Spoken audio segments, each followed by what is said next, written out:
জানো তো কাল দুপুরে যা তা রান্না করে আমি রাত্রে ভেবেছিলাম একটু ভালো কিছু রান্না করব। আজকে তোমাদেরকে সেটাই দেখাবো যে কি রান্না করেছিলাম কাল রাত্রে জানো তো একটু নান পরোটা করেছিলাম। এই যে 1.5 কাপের মতো উষ্ণ গরম জল নিলাম একটা পাত্রে, 3 চামচের মতো চিনি আর 1.5 চামচের মতো ইস্ট দিয়ে মোটামুটি 5 মিনিটের মতো ভিজিয়ে রেখেছিলাম। এরপর 1.5 কাপের পানির সাথে 2.5 কাপ আমি ময়দা নিয়েছি, আর নিয়েছি একটু আমল দুধের গুঁড়ো আর পরিমাণ মতো নুন আর কিছুটা বাটার।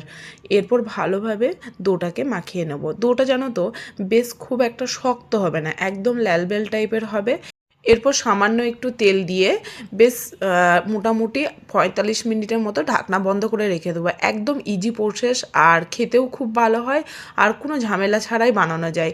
তবে জানো তো এই যে ভিডিও নিয়ে অনেকজনই অনেক কথা আমাকে বলে, তবে একটা কথা কি জানো তো, ভিডিওটা আমি কিন্তু খুব শখেই বানাই।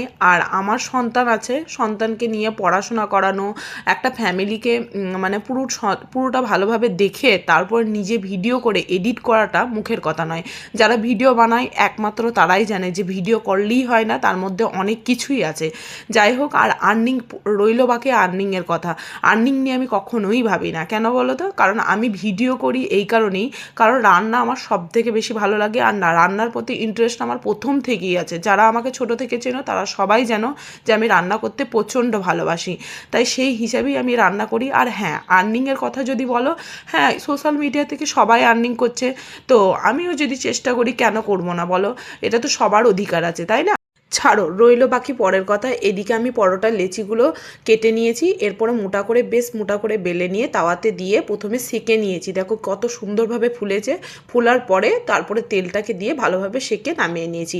এইভাবে প্রত্যেকটা পরোটা খুব সুন্দরভাবে ফুলবে যদি যদি তোমরা আমার এই প্রসেসটা ফলো করো। একদম নরম তুলতুলে হবে আর খেতেও খুব সুস্বাদু হবে। এই বাটার নানের সাথে বাটার চিকেন চিজি কাবাবটা একদম দুর্দান্ত জমে গেছিলো। তোমাদেরকে নেক্সট ভিডিওতে দেখাবো যে চিজি কাবাবটা কিভাবে বানিয়েছিলাম। ভিডিওটা অনেক লং হয়ে যাবে, তাই দেখাই। আর ভিডিওটা কেমন লাগলো অবশ্যই কমেন্ট বক্সে জানিও। সবাই ভালো থেকো, সুস্থ থেকো।